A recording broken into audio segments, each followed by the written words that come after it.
அவங்க வந்து ராஜஸ்தானுங்க, அவங்களுக்கு தமிழ் தெரியாதுங்க. நான் யாருன்னு அவங்களுக்கு தெரியாது, நான் ஒரு அனாதன்னு சொல்லிட்டு இருந்தேன். இந்த மாதிரி தான் அவங்க அப்பா இருக்காங்க, பட் அப்படி தான் சொல்லிட்டு இருந்தேன். பட் அவங்க அதெல்லாம் கண்டுக்காமல் லவ் பண்ணி இன்றைக்கி அவங்க என்னோட பேக் போன். இன்றைக்கி ஃபுல்லாகவே சப்போர்ட் பண்ணுறது என்னோட ஹீனா தான் மேடம். வைஃப் வந்திருக்காங்க இல்லையா? நிற்கிறாங்களா, ஒரு நிமிஷம் அவங்க வந்தாங்கன்னா கூட நல்லா இருக்கும்.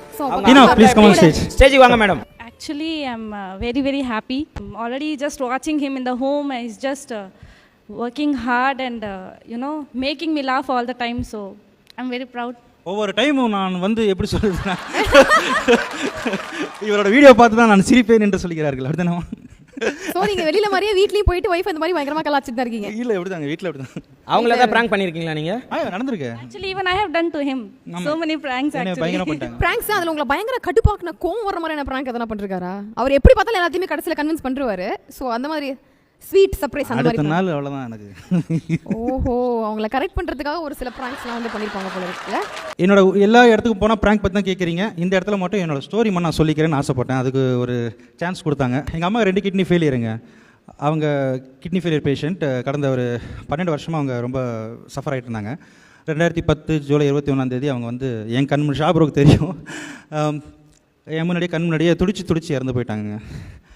அப்புறம் எனக்கு படிப்பு இல்லை, ஏன்னா அவங்க 4 நாளுக்கு ஒரு வாட்டி கூட்டு போயிட்டு டயாலிசிஸ் பண்ணால் தான் அவங்க பிழைப்பாங்க. ஸோ அந்த டைமில் நான் எங்கள் அம்மாவை வந்து சிரிக்க வைக்கிறது எப்படி பார்த்தீங்கன்னா, ஒரு நைட்டி போட்டுட்டு, என் தங்கச்சியோட நைட்டி போட்டு, ஒரு குடுமை போட்டு, இப்போ புகழெண்ணெய் பண்ணுற மாதிரி அங்கே எப்படி பண்ணிகிட்டு இருந்தாங்களோ அந்த கேபி வேலை, அதே மாதிரி வீட்டில் பண்ணிகிட்டு இருப்பாங்க அம்மாவை சிரிக்க வைக்கிறதுக்காக. ஏன்னா அவங்க 2 கையில் ஊசி எப்பவுமே இருக்கும், அந்த வலி தாங்க முடியாமல். ஸோ இறந்ததுக்கப்புறம் நான் என்ன பண்ணும் ஏது பண்ணணும் தெரியல.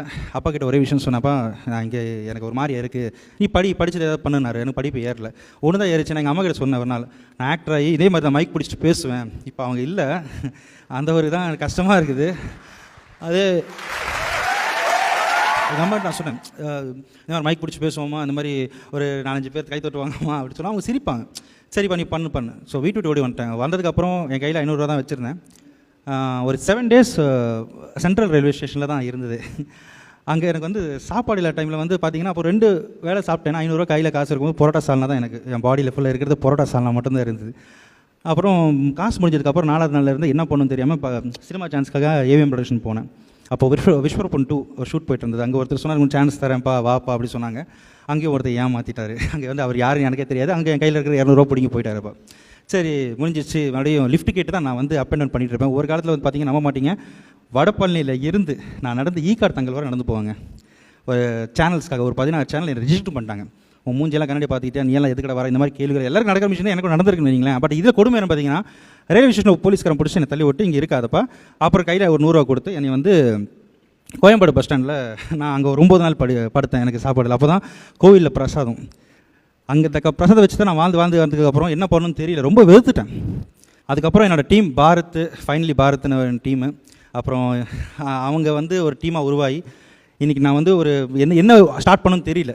அதுக்கப்புறம் ஒரு சரி முடியும், என்னால் முடியும், ஏதோ ஒரு முடியும்னு சொல்லிட்டு ப்ராங்க் என்ற ஒரு பேரில் ஸ்டார்ட் பண்ணேன். ஃபஸ்ட்டு ப்ராங்க் கரிசோர்னு நினைக்கிறேன். அது எனக்கே தெரியாமல் 15 மில்லியன் போயிடுச்சு.